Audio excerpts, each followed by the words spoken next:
every Git or GitHub resource I watch online, maybe on YouTube, or some articles, or maybe a paid course, I don't know why they make it so much complex, so much technical, कि जो बंदा सीखने आता है वो सीखने से पहले डिमोटिवेट हो जाता है.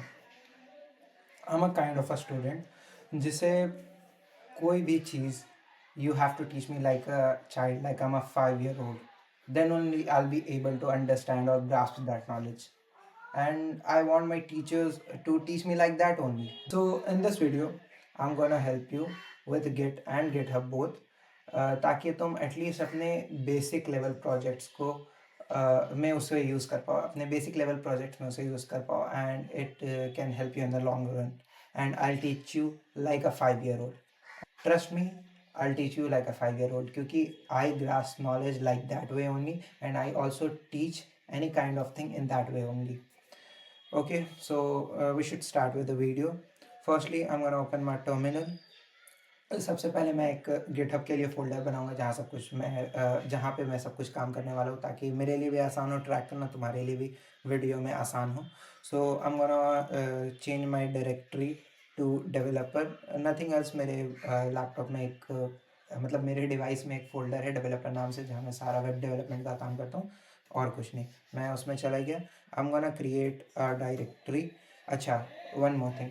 डायरेक्टरी से बहुत लोग कंफ्यूज होते हैं. Directory is nothing but folder. Directory मतलब फोल्डर, फोल्डर मतलब directory, nothing else.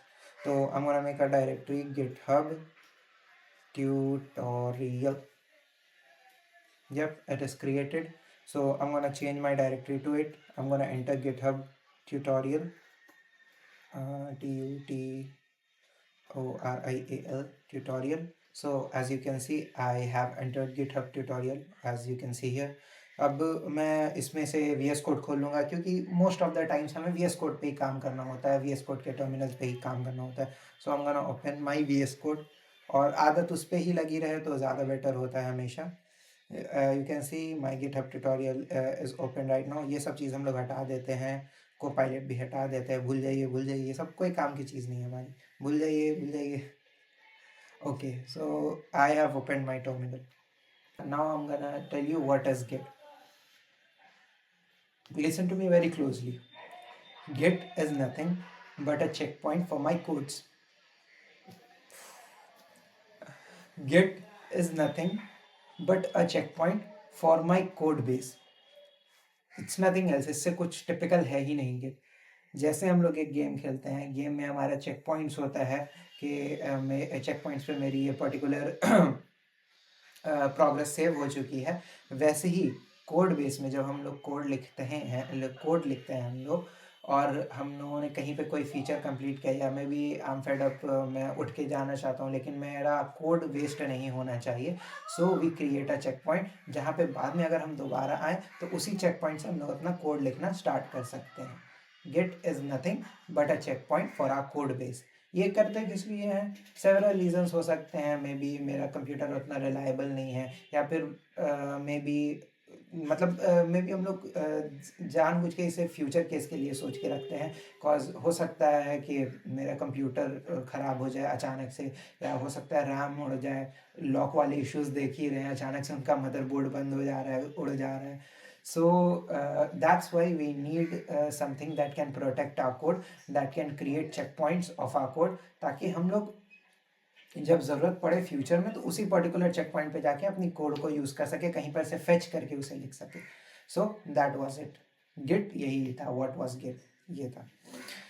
Every topic you are understanding, you should know कि पहले तुम्हें उस टॉपिक को समझना होगा कि what it is. Next thing, you should know कि why that particular thing was needed.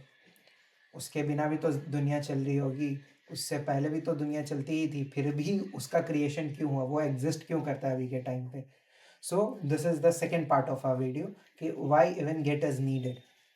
I am gonna explain you with it with a story. ऐसे तो इसके लिए काफ़ी क्लासिकल स्टोरी है, pen drive problem, but I am gonna take you through another story. एक ही end point पे पहुंचोगे. Let's imagine you are a bank employee at a bank in the late 1990s. Okay, सो वहाँ पे account के deposition, account close करना, open करना, सारे काम, विथड्रॉल, सारे काम तुम्हारे हैं। अचानक से बैंक ने एक स्कीम लागू की जिसकी वजह से बहुत ज़्यादा भीड़ स्टार्ट हो गई। सो मैनेजर ने अक्लमंदी क्या लड़ाई, तुम्हारे पास तो एक कंप्यूटर, लोकल कंप्यूटर था ही जिसमें तुम सारी चेंजेस काम कर रहे थे, तुम्हारे बगल में एक और बंदे को बिठा दिया जो सारे अकाउंट ओपनिंग, क्लोजिंग, विथड्रॉल्स वगैरह वो भी करने लग गया, ताकि मतलब भीड़ को कैटर किया जा सके। अब प्रॉब्लम ये हो रही है कि जो अकाउंट्स तुम अपने कंप्यूटर पे खोल रहे हो, उसे नहीं पता चल रहा है कि उसके कोई अकाउंट खुला है, वो अकाउंट जो बंद कर रहा है तुम्हें नहीं पता चल रहा है कि हाँ ये अकाउंट बंद हुआ है। सो मतलब यू कैन सी कि जो काम वो अपने लोकल कंप्यूटर पे कर रहा है वो तुम्हारे लोकल कंप्यूटर पे सेव नहीं हो रहा है ना। ऑल्सो अगर ऐसा हो सकता था कोई उसके पास से अकाउंट क्लोज करवा के आया, तुम्हारे पास आया, भैया मुझे विड्रॉल कराने हैं, तो इससे तो बैंक का नुकसान होने वाला है। सो ये एक बड़ा इशू था। इसके लिए one thing we can do कि हम लोग एक कंप्यूटर यूज़ कर लेते हैं, क्यों दो कंप्यूटर यूज़ करना। बट द प्रॉब्लम है कि लेट्स से 1000 बंदे एक साथ आ रहे हैं अकाउंट खुलवाने के लिए, इतनी बड़ी भीड़ को केटर करना है। सो हम लोग टाइम तो कॉस्ट नहीं कर सकते हैं ना। या तो हम लोग डिवाइस ले सकते हैं, या तो हम लोग टाइम को कॉस्ट कर सकते हैं, और टाइम को कोई मतलब टाइम को कोई वेस्ट करना नहीं चाहेगा। सो दो कंप्यूटर हुए, इसका एक सोल्यूशन निकल सकता है कि ठीक है दो कंप्यूटर ही रहेंगे, बट हम लोग एक सिंगल सोर्स ऑफ डेटाबेस रखेंगे, जहाँ पे जो कि मेरा चेंजेस भी जाके सेव होगा, उसका चेंजेस भी जाके सेव होगा। Okay, good enough, no problem, ये भी बात सही है। बट स्टिल एक क्वेश्चन अराइज होता है कि ठीक है चलो मान लिया बात तो ऑप्शन सही है, लेकिन उसने अगर मान लो 1000 लोगों का अकाउंट ओपन किया, जिसमें से 2 बंदों का उसने वापस से क्लोज कर दिया, और तुमने भी 1000 लोगों का अकाउंट ओपन किया, लेकिन हो सकता है तुमने 10-12 लोगों का अकाउंट क्लोज किया। कोड में वहाँ पे जाके सब कुछ सेव तो हो गया, अचानक से अगर कोई अकाउंट क्लोज वाला बंदा आता है जो उसने किया था, जिसका अकाउंट क्लोज, और वो तुम्हारे पास आता है विड्रॉल के लिए, तो तुम्हें तब भी तुम्हें नहीं पता चलने वाला, क्योंकि इन टोटल तुम देख सकते हो 2000 एंट्रीज है, तुम 2000 एंट्रीज में कैसे चेक करने जाओगे, एक एक करके सारे एंट्रीज चेक करोगे, इतने देर तक कस्टमर को वेट करवाओगे, नॉट पॉसिबल। यहाँ पे भी टाइम इशू हो रहा है। तब आता है सिनेरियो में एक कोड ट्रैकर, जिससे इस सिनेरियो में तो कोड ट्रैकर नहीं बोलेंगे, बट आम भाषा में हम लोग उसे कोड ट्रैकर बोलते हैं, जो क्या करेगा, उसके अकाउंट ओपनिंग क्लोजिंग को ट्रैक करता रहेगा, मेरे अकाउंट ओपनिंग क्लोजिंग को ट्रैक करता रहेगा, मतलब जो भी चेंजेस मैं कर रहा हूँ अपने कंप्यूटर पे, उसके कंप्यूटर पे, दोनों के कंप्यूटर पे ट्रैक हो रहा है।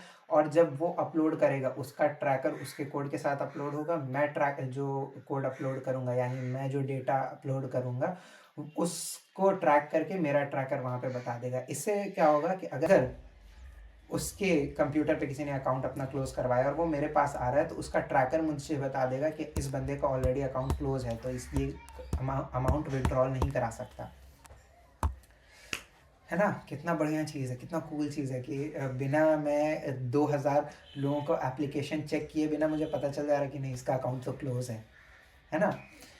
That's what was happening. I don't remember the year, maybe it was early 2000s, जब sir Linus was creating Linux, the OS। सब कोई जानता है लिनक्स ओएस को, मैक जैसे ओएस है, विंडोज़ एक ओएस है, वैसे ही लिनक्स एक ओएस है। सो sir Linus was creating Linux, and उस टाइम ये जो कोड ट्रैकिंग का काम हो रहा था ना, some company bit was it name, I don't remember the name properly, but something bit was, कुछ नाम था ऐसा। सो सर लिनस हैड, मतलब बोथ द कंपनीज वो हैविंग कोलैबोरेशन कि ठीक है आप लोग कोड लिखिए लिनक्स का, and we'll track the code, we'll check the code, we'll मतलब create a database for you. But अचानक से कुछ रिलेशंस क्लैश हुए, या फिर कुछ प्रॉब्लम्स हुए बीच में। सो बिट ने अपने हाथ खड़े कर दिए कि भाई हम तो नहीं आपका कोड चेक करने वाले, आप अपना समझो, हम लोग आपका कोड ट्रैक नहीं करने वाले। So sir Linus as always he said I'm gonna build it myself, and that's when he created git। git बना किस लिए, लिनक्स ओएस को ट्रैक करने के लिए, साइड प्रोजेक्ट के तौर पे सर लिनस ने गिट को बनाया, ताकि उनका लिनक्स ओएस का कोड बेस खराब ना हो। क्यों, क्योंकि थाउजेंड्स ऑफ कोडर्स उस टाइम कोड ही लिख रहे थे, हर एक कोडर थाउजेंड्स ऑफ लाइन लिख रहा है, और thousands of coder all around the world है, समझ रहे हो, millions of lines of code, million lines of code हैं कोई तो होना चाहिए ट्रैक करने के लिए, कुछ तो, बिना ट्रैकर के तो काम ही नहीं हो सकता। किसी का फीचर मेरे फीचर के साथ क्लैश कर जाएगा तो बूम, पूरा कोड बेस खत्म हो जाएगा। That's why Git was created. So we ended the part why when Git was needed. Now I'm gonna take you to actually Git को use कैसे करते हैं. So अगर तुम लोग डायरेक्ट थर्ड सेक्शन पे आए हो, तुम्हें कहानी नहीं सुननी थी, तो यहाँ पर से वीडियो स्टार्ट हो रहा है. I'm gonna create a file named index.html. index.html की भी बहुत मस्त कहानी है. I am gonna explain to you in some other video. यहाँ पे एक नॉर्मल index.html की कहानी मतलब फाइल बनाते हैं. इसमें हम गोना राइट समथिंग हेलो और not. I am gonna write welcome to GitHub tutorial. Yup, I have wrote welcome to GitHub tutorial. अब मैंने ये कोड तो लिख लिया, मैं गो लाइव पे जाके चेक कर रहा हूँ. तो यहाँ पे you can C GitHub tutorial नाम से मेरा यहाँ पे शो भी कर रहा है ब्राउज़र पे लाइव जाने पे. यहाँ पे कोड आ गया. अब प्रॉब्लम यह है कि मुझे ये कोड छोड़ के जाना है, लेकिन मैं ये कोड को वेस्ट होने भी नहीं देना चाहता. हो सकता है डिलीट हो जाए मे बी सम केसेस में. तो क्या करूँगा, मैं इसे गिट से सेव कर दूँगा. कैसे सेव करूँगा, ऐसे हम लोग समझ सकते हैं कि एग्ज़ाम के थ्रू जब भी हम लोग एग्ज़ाम देने जाते हैं तो एग्ज़ाम स्टार्ट होने का एक पर्टिकुलर टाइम होता है, मे बी 12 से 3 और 9 से 12. तो एक स्टार्टिंग टाइम होता है ना कि now your exam has been started, तो अब तुम लोग लिखना स्टार्ट कर सकते हो. तो वैसे ही हम लोग कोई भी कोड लिखते हैं और हमें उसे गिट के थ्रू सेव करना रहता है, तो हम लोग सबसे पहला कमांड लिखते हैं गिट इनिट. इससे कुछ नहीं होता, इससे बस मेरा समझो एग्ज़ाम स्टार्ट हुआ है, मेरा गिट स्टार्ट हो गया. अब मैं गिट से काम अपना स्टार्ट कर सकता हूँ, गिट को सेव कर सकता हूँ, मतलब गिट में अपने फाइल्स को सेव कर सकता हूँ. गिट को एज अ ट्रैकर यूज़ कर सकता हूँ अपने कोड फाइल्स को सेव करने के लिए. सो इससे बस मेरा गिट स्टार्ट हो रहा है और कुछ नहीं हो रहा है. तो मैंने गिट इनिट दबाया, यू कैन सी, मतलब मैंने गिट इनिट एंटर किया and you can see initialized empty git repository, जो कि मेरे कंप्यूटर डिवाइस के बारे में बता रहा है. डेवलपर फोल्डर के अंदर, गिटहब फोल्डर के अंदर एक डॉट गिट नाम का फोल्डर बना है and you can see here, यहाँ पे एक डॉट गिट नाम का फोल्डर भी बना हुआ है. ओके, लेकिन इससे मेरा अभी कोड सेव नहीं हुआ है. अभी हम लोगों ने सिर्फ गिट को इनिशियलाइज किया है. नेक्स्ट स्टेप क्या होगा, हम लोग कमांड यूज़ करेंगे गिट ऐड. अब दो ऑप्शन रहते हैं. गिट ऐड का काम होता है, समझो हम लोगों ने पूरी कहानी लिख ली, मतलब मैंने पूरा अपना एग्ज़ाम दे दिया. उसके बाद एक टाइम होता है ना एग्ज़ाम का कि लास्ट 10 मिनट्स बचे होते हैं, तो टीचर्स बोलते हैं pens down and you have to just check, go through your paper. समझे, उससे कोड भाषा में स्टेजिंग, मतलब गिट के भाषा में स्टेजिंग एरिया बोला जाता है. यहाँ पे हम लोग कोड में कुछ चेंजेस नहीं करेंगे. यहाँ पे बस जो पर्टिकुलर मैंने कोड लिखा हुआ है ये गिट के स्टेजिंग एरिया में जाएगा, जिसके बाद मैं पेपर को सबमिट कर दूंगा, यानी अपने कोड को सबमिट कर दूंगा गिट को, ताकि वो मेरे कोड को ट्रैक करके रख सके. तो यहाँ पे दो ऑप्शंस रहते हैं, या तो गिट ऐड कर ले, गिट ऐड लिख के हम लोग एक पर्टिकुलर फाइल का नाम लिख देंगे git index.html, या फिर एक और ऑप्शन रहता है गिट ऐड डॉट. इससे क्या होगा, मे बी अगर तुम्हारे पास 20-30 फाइल्स है और जिसमें thousands of codes, lines of code तुमने चेंज किए हैं, तो सबको एक एक करके डालना is so much time consuming. हम लोग टाइम बचाने के लिए गिट को यूज़ कर रहे हैं. तो यहाँ पे गिट ऐड डॉट हम लोग अगर यूज़ करते हैं तो सारे 20-30 फोल्डर्स जिसमें तुमने चेंजेस किए हैं वो सब एक साथ स्टेजिंग एरिया में चले जाएंगे. सो हियर मेरे सारे स्टेजिंग एरिया में चले गए. यू कैन सी पहले index.html के पास u लिखा हुआ था, अब it is written here a, अब यहाँ पे a लिखा गया है. सो कुछ तो चेंजेस हुआ है. इसके बाद क्या करना है, इसके बाद बिल्कुल लास्ट चीज़, हम लोग पेपर जब टीचर को हाथ में सौंप देते हैं उसके बाद अब मेरे पास कोई ऑप्शन नहीं रहता है वापस पेपर लेके चेंजेस करने का. यहीं पे अब हम लोग जब गिट को हमारा कोड सौंप देंगे तो इस पर्टिकुलर कोड में अब हम लोग चेंजेस नहीं कर पाएंगे. ये पर्टिकुलर कोड जो मेरा लिखा गया, इसका गिट एक स्नैपशॉट लेके ट्रैकर के तौर पे ट्रैक करते रहेगा. सो इसे लिखते कैसे हैं, गिट कमिट. गिट कमिट का मतलब हुआ कि मेरा जो मैंने कोड लिखा है उसे कमिट कर दो, सेव कर दो. उसके बाद हम लोग एक मैसेज भी देते हैं.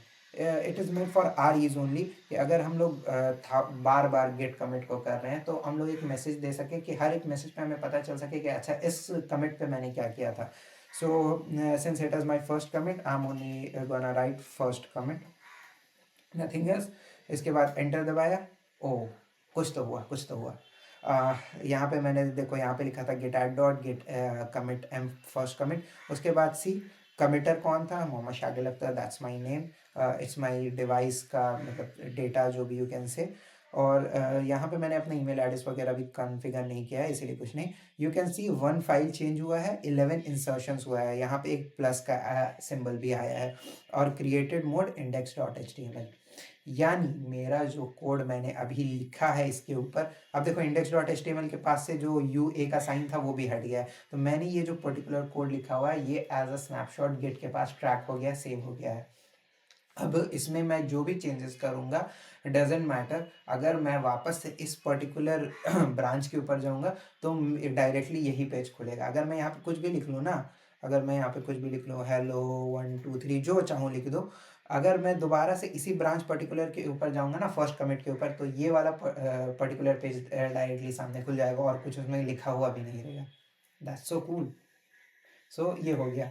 सो हम लोगों ने अभी तक 3 कमांड्स चेक किए हैं, git commit, git add and git init. ये 3 कमांड्स तो बेसिक थे जिससे कोई भी रिपॉजिटरी मतलब कोई भी कोड बेस ट्रैकिंग के तौर पे स्टार्ट होता है। अब कुछ कुछ कमांड्स हैं जो हमें हेल्प करते हैं हमारे ट्रैकिंग को चेक करने के लिए। तो जैसे आई am gonna right get log, ये बताता है कि अभी तक मैंने कितने कमिट्स किए हैं। सो एंटर किया मैंने, सी एक कमिट हुई है हेड ब्रांच के ऊपर। ये सब अभी तुम्हारे जानने के लायक नहीं है, अभी पहले बेसिक समझो। उसके बाद I am going to create 1 more videos जो गिट फॉर नर्ड्स होगा, जिसमें I am gonna explain you कि ये इन चीज़ों का मतलब क्या है और कैसे हम लोग गिट के ऊपर और कमांड पा सकते हैं। सो देखो मैंने एक कमिट किया है ऑलरेडी, जिसका नाम क्या था, first commit, February Friday 20th को किया था मैंने, और टाइमिंग भी इसमें दे दिया है। ओके अच्छा, अब मैं कुछ कोड में चेंज करता हूँ, क्योंकि गिट मैंने मतलब यूज़ करना स्टार्ट ही क्यों किया, ताकि कोड सेव कर सकूँ अपना। तो मैं कोड में अब चेंजेस कर सकता हूँ, कोड सेव कर सकूँ, कोड के ऊपर कुछ काम कर सकूँ। तो मैं एक और पैराग्राफ लिखता हूँ, दिस, अरे यार, this is my second line of code. So see मैंने एक सेकेंड लाइन ऑफ कोड किया है। यहाँ पे देखो index.html के पास एक एम वर्ड लिखा है। एम वर्ड का मतलब होता है मॉडिफाइड, मतलब ये जो पर्टिकुलर कोड ब्रांच मतलब कोड फाइल है, इसमें कुछ मॉडिफिकेशन हुआ है जो कि गिट में सेव नहीं हुआ है। जैसे यहाँ पर से भी हम लोग चेक कर सकते हैं, अगर हम लोग गेट लॉग प्रेस करते हैं एंटर, सो यहाँ पे अभी बस फर्स्ट कमिट हुआ है, तुम देख सकते हो, लेकिन ये जो मैंने चेंजेस किए हैं ये इसमें नहीं दिखा रहा है। अगर मैं एक कमांड डालता हूँ, मतलब मैं एक कमांड यूज़ करता हूँ गेट डिफ, तो ये पता है क्या बताएगा कि पहले क्या कमिट हुआ है और अभी क्या क्या चेंजेस एक्स्ट्रा हुआ है जो अभी तक सेव नहीं किया गया है हम लोगों ने। और ये और भी बताता है कि मतलब मान लो मैंने 2 कमिट्स किए हैं, डिफरेंट कमिट्स, तो उन दोनों डिफरेंट कमिट्स के बीच में क्या क्या कोड में चेंजेस हुआ। अभी हम लोगों ने 2 कमिट्स नहीं किए, सिंगल कमिट किया है, इसीलिए ये अभी ये बताएगा कि अभी कोड में क्या क्या चेंज हुआ है और क्या क्या ऑलरेडी सेव्ड है। सो आई हैव एंटर्ड, यहाँ पे देखो एक प्लस नाम से लाइन मतलब एक plus green line show up हो रहा है, this is my second line. ये एक ग्रीन लाइन सेव नहीं हुआ है गिट के थ्रू, है ना, गिट में ये सेव नहीं हुआ है। हम लोगों ने तो सिर्फ फर्स्ट कमिट किया जिसमें से फर्स्ट लाइन था, अभी सेकंड लाइन हम लोगों ने कुछ चेंजेस नहीं किया। तो हम लोग एक और बार इसे कमिट कर देंगे, जिसके लिए पहले हम लोगों को जाना होगा through staging area, git at dot, ये मेरा स्टेजिंग एरिया में चला गया।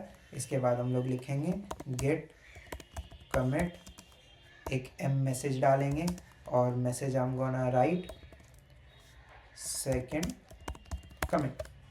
सी एक और कमिट हो गया।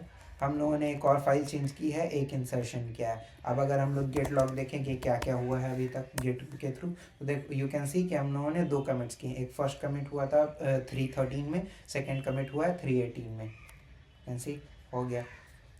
हम लोगों ने अभी तक 2 कमिट्स कर लिए और हम लोगों ने 5 कमांड्स भी सीख लिए, और ये सब इनफ कमांड्स है जितने मैं बता रहा हूँ ना अभी स्टार्टिंग डेज में, ये सब इनफ कमांड्स है। इसके ऊपर एक बार तुम्हारा हाथ बैठ गया तो फिर वो सब जो है एक्स्ट्रा कमांड्स है जो एक बड़े कोड बेस के ऊपर अगर आप काम कर रहे होगे तो आपको ज़रूरत पड़ेगा। सो हम लोगों ने गेट के थ्रू ट्रैक तो कर लिया अपना कोड, लेकिन अगर तुम्हें स्टोरी अभी भी याद है तो हम लोगों ने सिर्फ कोड को ट्रैक किया है, कोड को अपलोड नहीं किया है किसी डेटाबेस के ऊपर, ये सिर्फ मेरे लोकल डिवाइस में सेव्ड है। समझे? तो अगर मेरा लोकल डिवाइस बंद हो जाएगा तो मैं इस कोड को निकाल भी नहीं पाऊंगा। ऑल्दो ये गेट के थ्रू ट्रैक हो चुका है, लेकिन ये कहीं पे सेव्ड नहीं है ताकि मैं किसी और कंप्यूटर में इसे फेच करके इसके ऊपर काम कर सकूं। इसके लिए क्या बना है, गिटहब बना है। बहुत लोग कंफ्यूज होते हैं गिट और गिटहब के बीच में, और बहुत लोगों को ऐसा लगता है कि git and GitHub are same. No, let me clarify you कि git and GitHub are totally different things. Git का काम है बस मेरे कोड को ट्रैक करना, और गिटहब का काम है मैंने जो कोड ट्रैक करके रखा है उसको सेव करके रखना, ताकि अगर मुझे इस कंप्यूटर पर नहीं किसी और लोकल कंप्यूटर के ऊपर काम करना है तो मैं उसे फेच कर सकूँ और उसके ऊपर काम कंटिन्यू कर सकूँ। ओके, ठीक है। इसके लिए आई am gonna open my GitHub. यहाँ पे देखो मेरा सेकेंड लाइन ऑफ कोड। वाह, कुछ बड़ा काम कर दिया मैंने। मैं अपना गिटहब खोलता हूँ। गिटहब का account banana is not that tough. बहुत आसानी से गिटहब का अकाउंट आप लोग भी बना सकते हैं। बस मुझे चेक करने दो। हाँ, ये सही वाला गिटहब अकाउंट मैंने खोला है।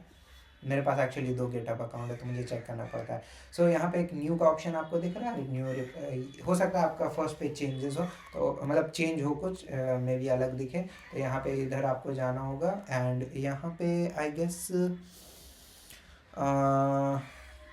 हाँ, यहाँ पे सी सेकेंडली यहाँ पे आपको रिपोजिटरीज ऑप्शन दिख रही है, इसके ऊपर जाना है। रिपोजिटरीज ऑप्शन के ऊपर यहाँ पे आपको आपके पुराने रिपोजिटरीज मिल जाएंगे, और मेरा एक हाँ, सिंस हम लोग अभी काम कर रहे हैं तो मुझे एक न्यू रिपोजिटरी बनानी है, तो मैं न्यू पे जाऊँगा। रिपोजिटरी अगर आपको याद होगी तो repository is nothing but file. Repository मतलब file, sorry folder, and folder मतलब रिपोजिटरी। मैं यहाँ पे एक रिपोजिटरी न्यू बनाता हूँ जिसका मैं नाम रखूँगा गिटहब ट्यूटोरियल अगेन, क्योंकि मैं गिटहब के ऊपर गिटहब ट्यूटोरियल के ऊपर काम कर रहा हूँ, इसलिए मैंने आप कुछ भी नाम अपना रख सकते हैं। ओके, इसकी विजिबिलिटी मैं पब्लिक रखने वाला हूँ ताकि आप लोग भी कभी देख पाएँ अगर इनकेस लगे तो। अच्छा, मैं रीडमी फाइल अभी नहीं डाल रहा हूँ। रीडमी फाइल का बस काम इतना होता है ना कि जो आप कोड लिख रहे हैं या फिर जो भी आपने कोड बेस बनाया है उसके बारे में डिफ़ाइन करना कि ये कोड बेस है किस बारे में, दैट्स इट। रीडमी फाइल का और कोई काम नहीं है। ओके, लेकिन मैं अभी रीडमी फाइल नहीं डाल रहा हूँ, तो मैं एक रिपोजिटरी क्रिएट करता हूँ। यहाँ पे एक रिपोजिटरी क्रिएट भी हो जाएगी। वो रिपोजिटरी क्रिएट हो गई। अब सी, या तो आपके पास ऐसा पेज खुलेगा या फिर आपके पास एक और पेज भी खुल सकता है। मैं वो पेज भी खोल के दिखा देता हूँ। गिटहब, यहाँ पे मेरी रिपोजिटरी दिखनी तो चाहिए। हाँ सी, यहाँ पे गिटहब ट्यूटोरियल नाम से रिपोजिटरी, मैं इस पे जा रहा हूँ। अच्छा, सेम ही पेज खुल रहा है, माय बैड। बहुत बार डिफरेंट टाइप का पेज भी खुलता है, पता नहीं ऐसा हो रहा है मेरे साथ फर्स्ट टाइम। ऐसा पेज भी खुलता है बहुत बार, सी ऐसा टाइप का पेज भी खुलता है। तो वो तब होता है जब हम लोग रीडमी फाइल डाल देते हैं, माय बैड। अभी तक हम लोगों ने रीडमी फाइल नहीं डाली, इसलिए ऐसा पेज खुल रहा है। देखो, ये हम लोग यहाँ पे एक ट्यूटोरियल भी दिया हुआ है कमांड लाइन का कि गिटहब को यूज़ करने के लिए हम लोगों को क्या करना पड़ेगा। सबसे पहले गिट इनिट करना होगा, जो हम लोगों ने ऑलरेडी कर दी। गिट ऐड रीडमी करना होगा रीडमी फाइल डालने के लिए, जो मुझे नहीं डालनी, तो मैं ये इसको लाइन को स्किप करने वाला हूँ। गिट कमिट हम लोगों ने कर लिया है ना, गेट कमिट हम लोगों ने ऑलरेडी कर लिया, 2 बार हम लोगों ने कमिट कर दिया है।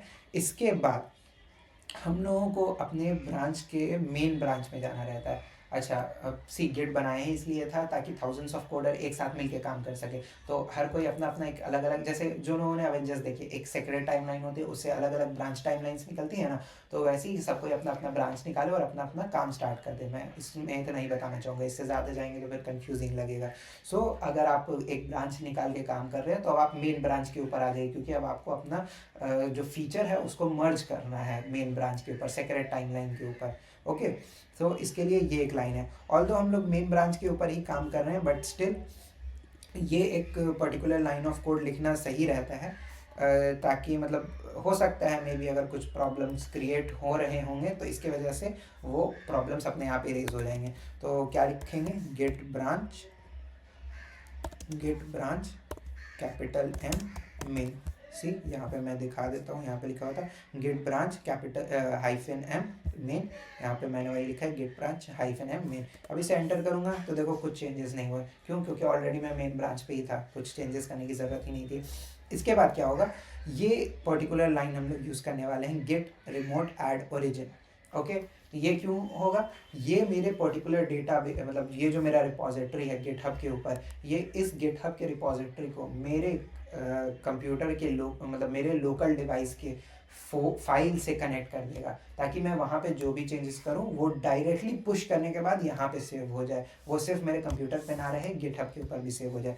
तो इसके लिए क्या करेंगे, मैं पहले अपना ये पर्टिकुलर यूआरएल को कैसे कॉपी किया जाता है वो मैं बता दूंगा कहाँ पर से कॉपी करते हैं। मैं यहाँ पर से अभी कॉपी कर ले रहा हूँ और मैं हर एक चीज़ टाइप करके आपको दिखा रहा हूँ ताकि आपके लिए भी आसान हो। सो मैं यहाँ पे लिखता हूँ गेट रिमोट, यही है ना, गेट रिमोट ऐड ओरिजिन। उसके बाद मैं अपना यूआरएल पेस्ट किया मैंने एंड एंटर किया। सी मेरा एक्सटेंशन एक्टिवेट हो रहा है और मेरा ये जो पर्टिकुलर पेज है गिटहब का डेटाबेस है, वहाँ से मेरा ये पर्टिकुलर फोल्डर या रिपोजिटरी व्हाटएवर तुम जो भी बोलना चाहो फाइल कनेक्ट हो चुका है। यहाँ पे आएंगे, अगर हम लोग रिफ्रेश करेंगे तो मे भी शायद कुछ चेंजेस दिखे। नहीं, अभी तक तो चेंजेस नहीं दिखा है। क्यों? क्योंकि हम लोगों ने अभी तक अपना कोड को पुश नहीं किया है, जिसके लिए लास्ट बिल्कुल लाइन लिखी हुई है गेट पुश यू ओरिजिन में। मतलब जो हम लोगों ने अभी तक लिखा है उसे कहाँ पुश कर दो, गेट पुश कर दो कहाँ, ओरिजिन में, ओरिजिन में एंड मेन ब्रांच में। ओरिजिन में जाके मेन ब्रांच में, मतलब ये एक्चुअली ओरिजिन हम लोग नाम रख सकते, नाम रखा जाता है। ओरिजिन की जगह कुछ भी आप नाम रख सकते हो, बादशाह, करण औजला, हनी सिंह, रमज़ान, व्हाटएवर आपकी मर्जी है, कुछ भी आप रख सकते हैं। सो गेट पुश यू ओरिजिन में, इसे मैंने एंटर किया। सी काफ़ी कुछ काम हुआ, कुछ तो काम हुआ। यहाँ पे हम लोग जाके चेक करते हैं। अरे यार टर्मिनल बड़े भैया टर्मिनल। हाँ, सो सी एनुमरेटिंग ऑब्जेक्ट्स 6 डन हुआ है, काउंटिंग ऑब्जेक्ट्स 6 on 6 सब चले गए हैं, 8 थ्रेड गए हैं। और यहाँ पे हम लोग देख सकते हैं ब्रांच मेन को ट्रैक किया जा रहा है, जिसे ओरिजिन मेन के तौर पे नाम दिया गया है। अब मैं यहाँ पे अगर रिफ्रेश करता हूँ, सो यू कैन सी कुछ तो चेंजेस हुआ है मेरे फाइल बेस में। यहाँ पे एक index.html नाम का ये आया है, क्या बोलते हैं, फाइल आया है। अगर मैं इसे ओपन करता हूँ तो सी जो डिट्टो कोड मैंने लिखा है, बिल्कुल सिमिलर कोड मैंने बॉयलर प्लेट लिखा था, उसमें 2 लाइन्स ऑफ कोड लिखा था। डिट्टो कोड जो यहाँ पे मैंने लिखा हुआ सिमिलर सेम कोड यहाँ पे आके पुश हो गया, सेव हो गया। इससे फ़ायदा क्या हुआ, मेरा हेल्प क्या हुआ कि अगर मान लो ये मेरा कंप्यूटर ख़राब हो जाता है, या फिर इन केस मेरे पास ये कंप्यूटर काम के लिए नहीं है अभी, मेरे पास पॉसिबल नहीं है इसके ऊपर काम करना, मेरे पास कोई और लोकल डिवाइस है, तो मैं क्या करूँगा, ये वाली पर्टिकुलर गिटहब रिपोजिटरी पे जाऊँगा, इससे मैं फेच कर लूँगा वो दूसरे कंप्यूटर के ऊपर और फिर अपना काम कंटिन्यू करूँगा, फिर उसी से पुश कर दूँगा, फिर जब वापस आऊँगा अपने इस कंप्यूटर में सब कुछ वापस से सेव कर लूँगा। सो ऐसे यूज़ करते हैं गिटहब को। अब एक लास्ट लाइन लिख लेते हैं, क्योंकि सारे काम हम लोगों ने सीख लिए हैं, सारे बेसिक काम सीख लिए हैं। और बेसिक इन द सेंस ये सब 90% ऑफ केसेस में सिर्फ यही कमांड्स आप यूज़ करने वाले हो, और कोई कमांड्स का काम नहीं आने वाला है। 90% ऑफ कमांड्स यही आप यूज़ करोगे हर बार। सो हम लोगों ने सारे काम कर लिए हैं। एक बार एंड में बहुत फास्टली इसे रिकॉल कर लेते हैं ताकि याद हो जाए अच्छे से। सो एक मैं कुछ भी चेंजेस करता हूँ, बाय, मैंने एक लास्ट लाइन लिखा बाय। यहाँ पे आके हम लोग टर्मिनल पे क्या करते हैं, सबसे पहले गिट इनिट लिखते हैं ताकि हमारा गिट एक इनिशियलाइज हो, गिट फोल्डर। उसके बाद हम लोग लिखते हैं गिट ऐड डॉट, अगर हम लोगों को सारी फाइल्स को एक साथ सेव करना है, ट्रैक करवाना है, या फिर गिट ऐड फाइल नेम, अगर मुझे एक पर्टिकुलर फाइल को सेव करवाना है। उसके बाद हम लोग गिट कमिट करके कुछ मैसेज दे के अपना कोड को सेव करते हैं, ट्रैक करवाते हैं।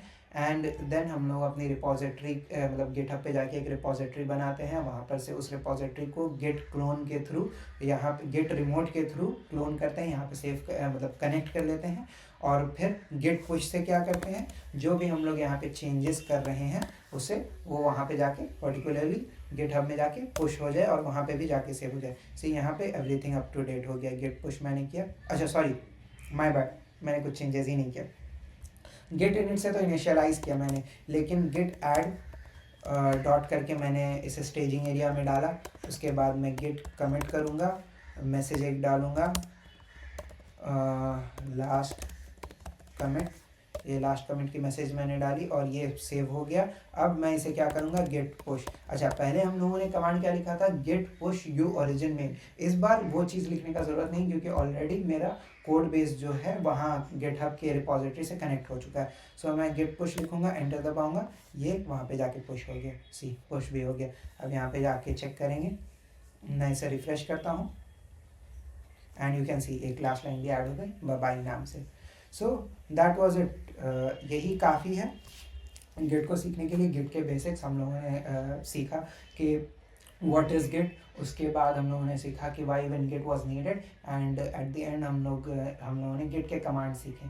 अब I will create one more video जो कि होगी गिट फॉर नर्ड्स, जो कि गिट के ऊपर काफ़ी डिटेल में वीडियो रहेगी, काफ़ी अच्छे से गिट के बारे में समझाएगी। बट जब तक जो बंदा इस चीज़ को नहीं सीख पाएगा, नहीं समझ पाएगा, उसको गिट फॉर नर्ड्स देख के कोई फ़ायदा नहीं होने वाला। And that's my basic question is कि अगर आप टेक्निकल बनना चाहते हो कोई प्रॉब्लम नहीं है।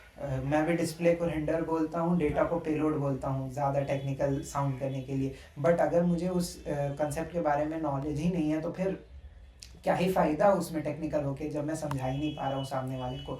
So this video was just for making you understand कि व्हाट इज़ गिट एंड इसे यूज़ कैसे करते हैं। Next video will be about कि गिट होता क्या है, मतलब एक्चुअली में गिट क्या होता है डिटेल में अंदर जाके। उसके बाद गिट को और कितने कितने तरीके से यूज़ कर सकते हैं और कितने कितने कमांड लाइन्स हो सकते हैं गिट में। सो that was it for this video. और इस पर्टिकुलर चैनल पे मैं और भी बहुत चीज़ अपलोड करूँगा, computer networking basics related and maybe web development related. So that was it for this video. I'm gonna see you in the next one. तब तक के लिए peace, bye.